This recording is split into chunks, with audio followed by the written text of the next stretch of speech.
পালাবার কোনো জায়গা নেই। হিসাব না দিয়ে আমার জীবনের প্রতিটি কথার হিসাব হবে। প্রতিটি কথার আমার মুখ থেকে যা ডেলিভারি হবে প্রত্যেকটি কথার হিসাব হবে। এটা আমার রাজনীতি হোক, এটা আমার পেটনীতি হোক, এটা আমার ব্যবসায়িক হোক, এটা আমার স্ত্রীর সাথে হোক, এটা আমার আত্মীয়র সাথে হোক, এটা আমার মায়ের সাথে হোক, এটা আমার বাবার সাথে হোক, যত কথা আপনি জীবনে বলেছেন সকল কথাগুলো আপনার হিসাব হবে। আপনার জীবনে আপনি যত কর্মকাণ্ড করেছেন সকল কর্মকাণ্ডের হিসাব হবে। আল্লাহ তাআলা বারবার কোরআনে এই কারণে বলছেন যাতে মানুষ তার কথাকে ব্যালেন্স করে, মানুষ যাতে তার কথাকে কর্মকাণ্ডকে ব্যালেন্স করে, মানুষ যা শোনে তা যেন হিসাব নিকাশ করে শোনে, মানুষ যা দেখে তা যেন হিসাব নিকাশ করে দেখে। কারণ তোমার দেখাকেও আল্লাহ তাআলা কিয়ামতের দিন কাউন্ট করবেন, তোমার শোনাকেও কাউন্ট করবেন, তোমার বলাকেও কাউন্ট করবেন, তোমার কর্মকেও কাউন্ট করবেন। সবগুলোকে একত্রিত করা হবে, একটা ফাইল আকারে পেশ করা হবে।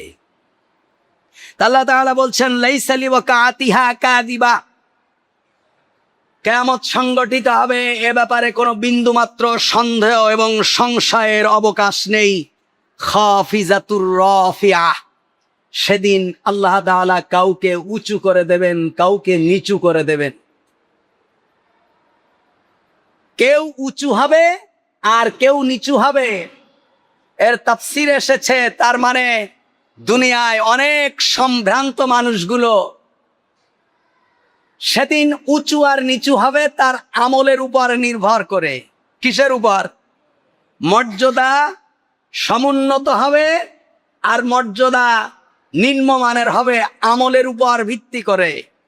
কিয়ামতের দিন দেখা যাবে দুনিয়ার অনেক আমলদার মানুষ, দুনিয়ার অনেক বড় বড় মানুষ, অনেক বংশীয় মানুষ, অনেক প্রভাবশালী মানুষ, অনেক অর্থবিত্তের মালিক, অনেক রাজা বাদশাহ, অনেক ক্ষমতাধর, অনেক বড় বড় নেতা তার আমলের কাছে আমলের কারণে লাঞ্ছিত হবে এবং সে একেবারেই নিম্ন পর্যায়ে থাকবে। আবার দেখা যাবে সাধারণ মানুষ, খেটে খাওয়া মানুষ, দিন এনে দিন খাওয়া মানুষ, ক্ষুধার্ত মানুষ, নিম্ন বংশের মানুষ, নিচু স্তরের মানুষ, এই সমস্ত মানুষগুলো তার কৃতকর্মের কারণে কিয়ামতের দিন তাদের মর্যাদা উন্নত হয়ে যাবে। সুবহানাল্লাহ। এটা একটা পরীক্ষা। একই সাথে কলেজে ভর্তি হয়েছে, কেউ গাড়ি নিয়ে আসে, সাথে 4-5টা বডিগার্ড আসে, এই সুন্দর চেহারা, চায়ের দোকানে বসলে 2-5 হাজার টাকা বিল দিয়ে দেয়। শিক্ষকরা ছাত্রের সাথে কথা বলতে ভয় পায়। আরেকজন ছাত্র কলেজে আসে, তার আসার সময় হয়তো হেঁটে আসে অথবা বাইসাইকেলে আসে, পরীক্ষার ফি দেওয়ার টাকা নেই, জামা একটা গায়ে দিয়ে 2 বছর কলেজ জীবন পার করে দেয়। কিন্তু পরীক্ষার হলে গেলে দেখা যায় যে ব্যক্তি ক্ষুধার্ত, নাঙ্গা, টাকা নেই, পয়সা নেই, ক্লাসের মধ্যে কেউ তারে মূল্যায়ন করে না, কোনো বন্ধু নেই, কোনো সহপাঠী নেই, পরীক্ষার সর্বোচ্চ রেজাল্ট করার কারণে রাষ্ট্রীয়ভাবে সে ব্যক্তি মর্যাদাবান হয়। আর যে ব্যক্তি হাইফাই করে কলেজে চলাফেরা করেছে, পরীক্ষা দেওয়ার সময় পরীক্ষায় ফেল করেছে, এক ক্লাসে 7-8 বছর আছে, কাজ নেই। তাহলে এ ঠিক তদ্রূপ কিয়ামতের দিন খাফিজাতুর রাফিয়া, কাউকে নিচু করে দেবে, কাউকে উঁচু করে দেবে। অর্থাৎ দুনিয়ার কর্মকাণ্ডের কারণে একজন ব্যক্তি কিয়ামতের দিন মর্যাদাবান হবে আর একজন ব্যক্তি একেবারে মর্যাদাহীন হবে। আল্লাহ তাআলা বলছেন ইন্না আক্রামাকুম ইনদাল্লাহি আতকাকুম, তোমাদের মধ্যে সবথেকে সম্মানিত ওই ব্যক্তি যে ব্যক্তি তাকওয়া অবলম্বন করে, আল্লাহকে ভয় করে। সুবহানাল্লাহ। আল্লাহ তাআলা বলছেন খাফিজাতুর রাফিয়া, সেদিন নিচু করা হবে এবং উঁচু করা হবে, কাউকে নিচে নামিয়ে দেওয়া হবে, কাউকে উপরে উঠায় দেওয়া হবে। নবী করিম সাল্লাল্লাহু আলাইহি ওয়াসাল্লাম বলছেন যার আমল তাকে নিচে নামিয়ে দেয় তার বংশমর্যাদা তাকে উপরে উঠাতে পারে না। সুবহানাল্লাহ।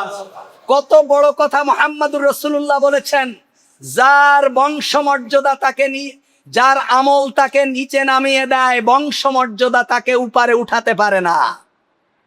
আমল মানে কি? কাজ, কর্মকাণ্ড। দুনিয়ার ক্ষেত্রেও বিশাল জমিদারের ছেলে, বিশাল শিক্ষিত, বিশাল বড় গায়ক, বিশাল বড় নায়ক, বিশাল বড় জমিদার, কিন্তু তার কর্মকাণ্ড হলো নেশা, তারপরে হলো এই জিনা, ব্যভিচার, নিকৃষ্ট কর্মকাণ্ডের কারণে সমাজের ভিতরে সে একেবারে হেয় হয়ে যায়।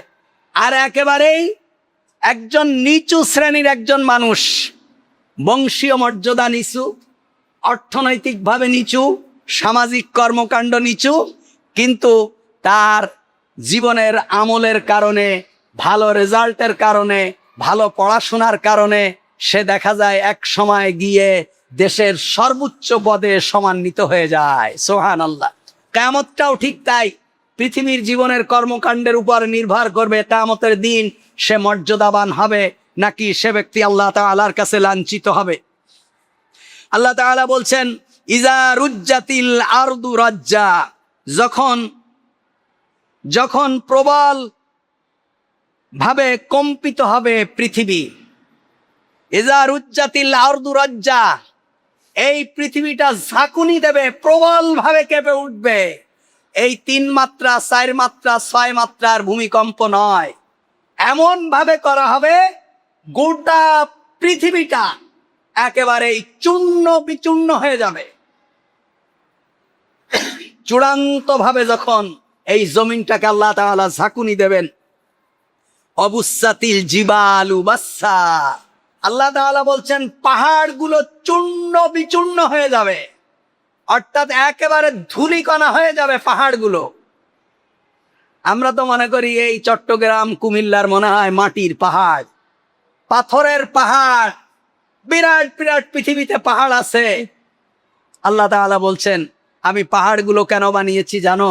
এই পৃথিবীর ভারসাম্য দেওয়ার জন্য আমি আল্লাহ তাআলা পাহাড় বানিয়েছি। এই পৃথিবী যখন আমি সৃষ্টি করেছি, এই পৃথিবীটা, গোটা পৃথিবীটা পানির উপর, এই পৃথিবীটা নড়াচড়া করে, পৃথিবীটা স্থির না। আল্লাহ তাআলা বলছেন এই পৃথিবীকে আমি তোমাদের জন্য বিছানা বানিয়ে দিয়েছি। তো এই বিছানার উপর, বিছানা যদি এই কলার ভেলা, নৌকা নদীতে দিলে যেমন নৌকা নাচানাচি করে ঢেউয়ে, এই পৃথিবীটা যদি এমন নাচানাচি করে, তাহলে আমার মানুষ এখানে থাকবে কিভাবে, ঘর বানাবে কিভাবে, গাছপালা লাগাবে কিভাবে, জমিতে ফসল ফলাবে কিভাবে, ব্যবসা বাণিজ্য করবে কিভাবে? আল্লাহ তাআলা বলছেন আলাম নাজআলিল আরদা মিহাদা ওয়াল জিবালা আওতাদা, তোমরা কি দেখোনি যে আমি পর্বতগুলোকে পেরেক স্বরূপ জমিনের মধ্যে মেরে দিয়েছি।